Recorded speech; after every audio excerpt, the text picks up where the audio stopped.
staggered in the mud outside Swift's office. She swung the coach door back and forth between her hands, contemplating the fresh black splotches on her red boots. Over and over she mouthed a whisper, Poopina O'Dilly, Poopina O'Dilly, Poopina O'Dilly. Home, Miss Brown? Jimmy called to her from atop the carriage. The horses nickered and clacked their teeth. He tugged at the reins.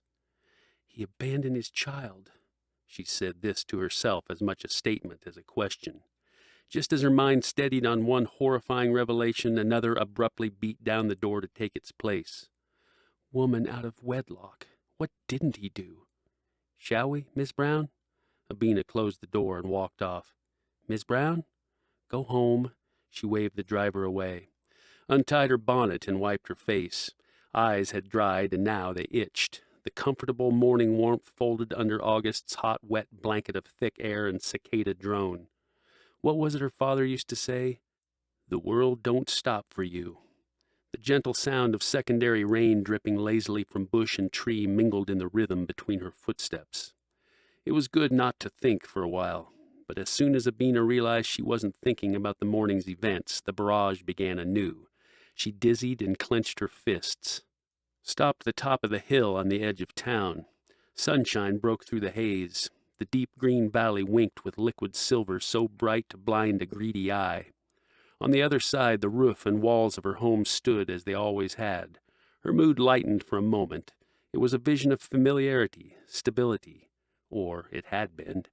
Just as quick, the feeling was gone, replaced with grief foreign to the beauty of such an idyllic landscape. Movement across the way. A dark figure hovered at the rose bushes.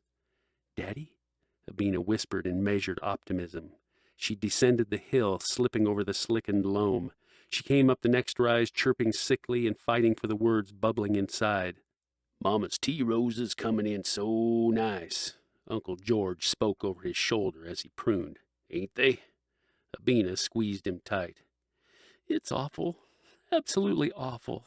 What's the fuss? It's true. All of it.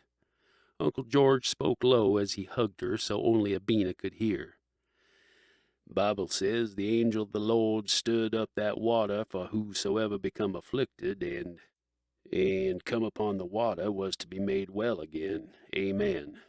Well again. You don't understand. She pushed the old man back on his worn heels. Hold on now, child. Raised his arms to keep balance. You best calm yourself.